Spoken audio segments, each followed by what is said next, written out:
لا إله إلا الله ما لنا رب سوى. بسم اللہ الرحمن الرحیم. الحمد للہ رب العالمین والصلاة والسلام علی حبیبہ سید المرسلین وعلی آلہ وصحبہ اجمعین. اما بعد.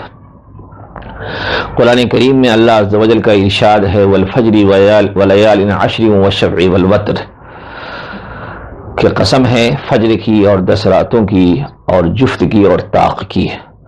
علماء نے لکھا ہے، مفسرین نے لکھا ہے کہ 10 راتیں یہاں پہ ذلحجہ کی ابتدائی 10 راتیں ہیں، اور الشفع سے مراد قربانی کا دن ہے 10 ذلحجہ، اور الوتر سے مراد یوم عرفہ ہے. یوم عرفہ یعنی ذلحجہ کی 9 تاریخ یہ بہت ہی فضیلت والا دن ہے، اور اس کی فضیلت متعدد احادیث میں بیان کی گئی ہے. ایک حدیث میں نبی اکرم صلی اللہ علیہ وسلم کا ارشاد ہے کہ آپ صلی اللہ علیہ وسلم نے فرمایا کہ اللہ تعالی یوم عرفہ کو جتنے لوگوں کو جہنم سے آزاد کرتے ہیں، کسی اور دن میں اتنے لوگوں کو جہنم سے آزاد نہیں فرماتے. اسی طریقے سے ایک روایت حضرت ابو قتادہ رضی اللہ تعالیٰ عنہ سے مروی ہے کہ نبی اکرم صلی اللہ علیہ وسلم نے ارشاد فرمایا کہ صیام یوم عرفہ انی احتسب علی اللہ ان یکفر السنۃ التی قبلہ والسنۃ التی بعدہ، کہ عرفہ کے دن کا روزہ مجھے اللہ کی ذات سے امید ہے کہ اللہ اس کی وجہ سے اگلے پچھلے 1 سال کے گناہ معاف فرما دیں گے. اسی حدیث کی وجہ سے علماء نے لکھا ہے کہ یوم عرفہ کا روزہ یہ مستحب روزوں میں سے ہے اور افضل روزوں میں سے ہے. اب سوال یہ پیدا ہوتا ہے کہ یہ روزہ کب رکھا جائے؟ امت کا معمول تو یہ چلا آ رہا ہے کہ 9 ذلحجہ کو پوری دنیا کے مسلمان اپنے اپنے علاقوں کے اعتبار سے روزے کا اہتمام کرتے ہیں، اور 9 ذلحجہ ان کے یہاں 9 ذلحجہ کی تاریخ ان کے یہاں جب بھی آتی ہے وہ اس دن اس روزے کا اہتمام کرتے ہیں. لیکن ادھر بعض حلقوں کی جانب سے، بعض افراد کی جانب سے یہ باتیں آ رہی ہیں کہ یہ روزہ 9 ذلحجہ کے بجائے اس دن رکھنا چاہیے جس دن حجاج کرام وقوف عرفہ کر رہے ہیں، تاکہ ہمارا روزہ ان کے وقوف کے ساتھ ہو، تو حاجیوں کو جو اللہ کی رحمت حاصل ہوتی ہے ہمیں بھی اللہ کی وہ رحمت حاصل ہو جائے. غور کرنے کی بات یہ ہے کہ ان باتوں میں صحیح کیا ہے کہ ہمیں 9 ذلحجہ کو روزہ رکھنا ہے یا اس دن روزہ رکھنا ہے جس دن حجاج کرام وقوف عرفہ کر رہے ہیں. عبادات میں کچھ عبادات وہ ہیں کہ جن کا تعلق زمانے سے ہے، اوقات سے ہے. مثال کے طور پر نماز وہ عبادت ہے جس کا تعلق زمانے اور اوقات سے ہے. تو پوری دنیا کے مسلمان نماز 5 نمازوں کو اپنے اپنے علاقوں کے اوقات کے لحاظ سے اور اپنے علاقے کے طلوع غروب کے نظام کے تحت ان نمازوں کو انجام دیتے ہیں.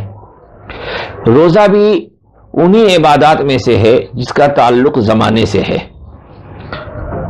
نبی اکرم صلی اللہ علیہ وسلم کا ارشاد ہے کہ صوموا لرؤیتہ وافطروا لرؤیتہ، کہ چاند دیکھ کر کے روزہ رکھو اور چاند دیکھ کر کے افطار کرو. یہی وجہ ہے کہ علماء نے لکھا ہے کہ ہر شہر میں، ہر ملک میں اس ملک کی تاریخ کا اور اس ملک میں چاند کی رؤیت کب ہوئی ہے اس کا اعتبار کیا جائے گا. اور اس حدیث کو محدثین نے جہاں جہاں اپنی کتابوں میں نقل کیا ہے، جیسے کہ یہ روایت مسلم میں ہے، نسائی میں ہے، اسی طریقے سے ابو داؤد میں ہے، اور بھی حدیث کی دیگر کتابوں میں ہے، تو جہاں جہاں یہ روایت آئی ہے علماء نے یہ صراحت کی ہے کہ ہر ملک میں، ہر شہر میں افراد اپنے ملک کی رؤیت کے اعتبار سے روزہ رکھیں گے اور عید منائیں گے. ایک ملک کی رؤیت دوسرے ملک کے لیے یا ایک جگہ کی رؤیت دوسری جگہ کے لیے اس وقت معتبر ہو سکتی ہے جبکہ وہ آپس میں قریب ہوں، ان کے درمیان زیادہ دوری نہ ہو اور ان کا مطلع ایک ہو. لیکن اگر مطلع الگ الگ ہے تو مطلع کے الگ ہونے کی صورت میں ایک جگہ کی رؤیت دوسری جگہ کے لیے معتبر نہیں ہوگی. اور اس سلسلے میں سب سے مضبوط بنیاد ہمیں ملتی ہے کہ حضرت عبداللہ ابن عباس رضی اللہ تعالیٰ عنہ کے بارے میں آتا ہے کہ ان کے سامنے حضرت قریب نے شام کا بیان کیا. اصل میں ہوا یہ تھا کہ حضرت قریب شام گئے ہوئے تھے اور رمضان کی ابتدا وہاں ہوئی. جب وہ مدینہ واپس آئے، رمضان کے آخری ایام میں وہ مدینہ واپس آئے، رمضان کے سلسلے میں کسی مجلس میں بات چیت ہوئی تو حضرت قریب نے کہا کہ شام کے لوگوں نے جمعہ کی شب میں چاند دیکھا تھا اور اس کے اعتبار سے وہ لوگ روزے سے ہیں. تو حضرت عبداللہ ابن عباس رضی اللہ تعالیٰ عنہ نے فرمایا کہ ہم لوگوں نے تو جمعہ کی شب میں چاند نہیں دیکھا مدینے میں، بلکہ ہم لوگوں نے تو ہفتے کی شب میں چاند دیکھا ہے اور اس کے اعتبار سے ہم لوگ روزے سے ہیں اور ہم لوگ اسی اعتبار سے اپنے روزے کی تکمیل کریں گے. تو شام کی رویت کو انہوں نے مدینے کے لیے معتبر نہیں مانا.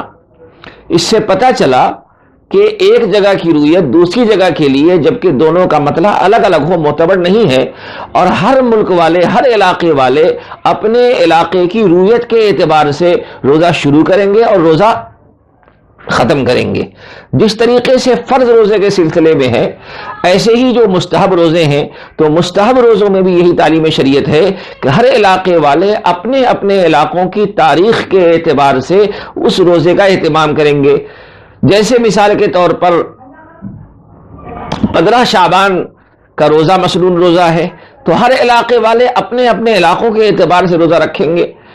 اسی طریقے سے یوم عرفہ ہے کہ یوم عرفہ کا روزہ یہ اس لیے نہیں ہے کہ حجاج کرام اس دن وقوف کر رہے ہیں، بلکہ اس تاریخ اور اس دن کی فضیلت کی وجہ سے اس روزے کی فضیلت یہ رکھی گئی ہے کہ اللہ تعالیٰ اس کی وجہ سے اگلے پچھلے 1 سال کے گناہ معاف کر دیں گے. اس لیے ہر علاقے میں اس علاقے کی رویت کے اعتبار سے جب 9 ذلحجہ کی تاریخ ہوگی اس علاقے کے لوگ وہاں روزہ رکھیں گے. اور اگر یہ بات کہی جائے اور مان لی جائے کہ حجاج کرام کے وقوف کے ساتھ روزہ رکھنا ہے تو یہ دیکھا جائے تو عملی طور پہ یہ چیز ممکن نہیں ہے اور اس میں کئی قباحتیں پیدا ہو جائیں گی. مثال کے طور پر بعض علاقوں میں چاند سعودی عرب سے 1 دن پہلے نکلتا ہے، جیسا کہ آپ نے خود ابھی جو روایت میں نے آپ کے سامنے پیش کیا اس میں شام کے علاقے میں مدینے سے پہلے رویت ہوئی. تو اب اگر مثال کے طور پر یہ لازم کیا جائے کہ حجاج کے وقوف کے ساتھ روزہ رکھنا ہے تو پھر جن علاقوں میں سعودی عرب سے پہلے چاند دکھا ہے تو ان علاقوں میں رہنے والے مسلمانوں کو وقوف کا دن اس دن پڑے گا جبکہ ان کے یہاں عید کا دن ہوگا اور عید کے دن روزہ رکھنا حرام ہے. تو اس طریقے سے وہ روزہ کب رکھیں گے؟ ظاہر سی بات ہے عید کے دن روزہ رکھیں گے تو حرام عمل کے مرتکب ہو جائیں گے. تو ان کی تاریخ حجاج کے وقوف سے میچ ہی نہیں کرے گی. اسی طریقے سے مثال کے طور پر نیوزی لینڈ کا ایک علاقہ ہے جو سعودی عرب سے 11 گھنٹے پیچھے ہے. اب جس وقت حجاج کرام وقوف کر رہے ہوں گے تو ان کے یہاں رات ہوگی تو کیا وہ لوگ رات میں روزہ رکھیں گے؟ اور اگر رات گزار کے دن میں روزہ رکھنے کا اہتمام کریں گے تو جب ان کے یہاں دن کا وقت شروع ہوگا اس وقت سعودی عرب میں یوم النحر شروع ہو چکا ہوگا. تو بہرحال یہ روزہ در حقیقت 9 ذلحجہ کی فضیلت کی وجہ سے ہے کہ وہ دن جو اللہ کی نظر میں بہت محترم ہے اور اللہ نے اسے محترم بنایا ہے تو اس دن کی فضیلت کی وجہ سے اس دن کا روزہ مسنون ہے.